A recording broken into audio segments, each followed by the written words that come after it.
श्री स्वामी समर्थ. नमस्कार, मी कवितास किचनमध्ये तुम्हा सर्वांचे मनपूर्वक स्वागत.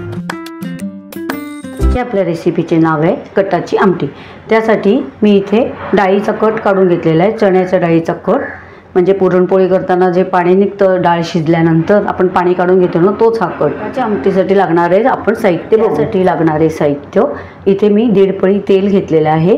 राई घेतले अर्धा टेबलस्पून, अर्धा टेबलस्पून जिरं घेतले, अर्धा टेबलस्पून हिंग घेतलं आहे, अर्धा टेबलस्पून हळद घेतले आणि ही गूळ घेतलेला आहे. म्हणजे लिंबू एवढा गुळाची गोळी घेतली. म्हणजे जेवढं आपण आता इथे मी चिंचेचा कोळ घेतलेला आहे. हा चिंचेचा कोळ मी लिंबू एवढीच गोळी घेतलेली चिंचेची आणि त्याचा तो कोळ काढून घेतला. जेवढी जेवढं चिंचेची गोळी तेवढीच आपली गुळाची गोळी घ्यायची. तर इथे मी कढीपत्ता घेतलेला आहे, 1 मिरची घेतलेली बारीक कापून, कोथिंबीर घेतलेली आहे, थोडीशी छोटी वाटी कोथिंबीर घेतली, छोटी वाटी मी ओला नारळाची चव घेतलेली आहे, 1 कांदा घेतलेला आहे बारीक कापून, चवीप्रमाणे मीठ घेतले आणि हा चिंचेचा कोळ घेतलेला आहे. मी बारीक चिरलेली मिरची घेतलेली आहे, त्याच्यामध्ये 1 छोटा तुकडा आल्याचा पण बारीक चिरून घेतलेला आहे. सर्वप्रथम मी गॅस चालू करून घेतला आहे आणि टोप ठेवलेलं आहे. आता आपण तेल घालून घेऊया. बघा आपलं तेल तापलेलं आहे. आता आपण राई घालून घेऊया. राई घालू, जिरं घालूया, हिंग घालू. आता आपण कढीपत्ता घालूया.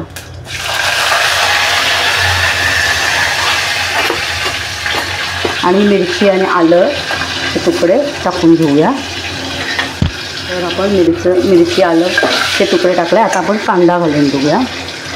आपल्या याच्यामध्ये लसूण नाही घालायचा.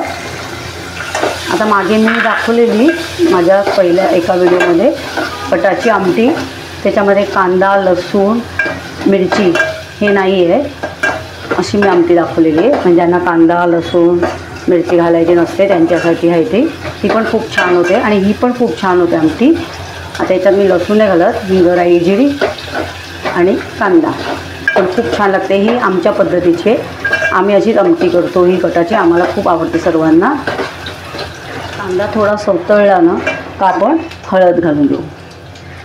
जास्ती नाही सवतळला, थोडासा सवतळला असा हळद टाकूया. आपण हळद टाकल्यानंतर आता याच्यामध्ये आपण जो कट काढलेला डाळीचा तो घालून घेऊया. ही हळदीची असते कटाची आमटी पण खूप एवढी 1 नंबर लागते ना चवीला आणि आंबट गोड असते ही कटाची आमटी. तर एवढी सुंदर लागते खरंच, तुम्ही नक्की करून बघा. पण आता हा कट टाकून घेतला डाळीचं पाणी. आता आपण याच्यात चिंचेचा कोळ टाकून घेऊया. आंबट गोड खूप छान लागते ही.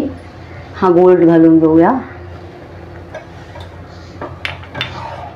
पण चवीप्रमाणे मीठ घालून घेऊया. चवीनुसार मीठ घालायचं. आता आपण खोबरं ओल्या नारळाची चव जी घेतलेली आहे ती घालून घेऊया. थोडी कोथिंबीर घालूया. आता आपण ही जरा राळत ठेवूया. मीडियम टू हायवरती आपण राळत ठेवू. बघा आपली कटाची आमटी चांगली उकळलेली आहे, मस्त राळलेली आहे. तर झालेली आहे आपली ती.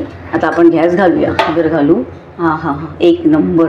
तुम्ही नक्की ट्राय करून बघा, खूप छान लागते एकदम. याच्यावर वालाच्या बिरड्याची भाजी, मस्त कडधान्याची भाजी, पापड तळलेला असेल ना 1 नंबर भातावरून. तुम्ही एकदा भात घेणार असेल ना तर तुम्ही हमखास 2दा भात घेणार. अशा प्रकारे खाण्यासाठी तयार आहे कटाची आमटी. नक्की ट्राय करा तुम्ही. आता कटाच्या आमट्या सगळेजण वेगवेगळ्या प्रकारचे करतात, तर हा पण वेगळा प्रकार आहे, हा आमच्या पद्धतीचा आहे. तर नक्की तुम्ही ट्राय करा, तुम्हाला खूप आवडेल.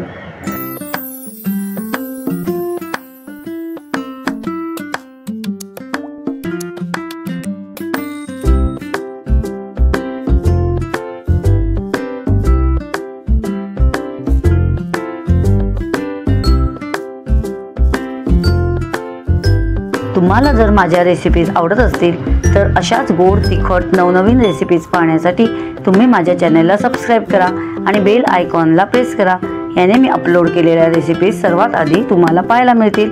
चला तर मग आज इथेच थांबू आणि नवीन रेसिपीज घेऊन पुन्हा भेटू. धन्यवाद.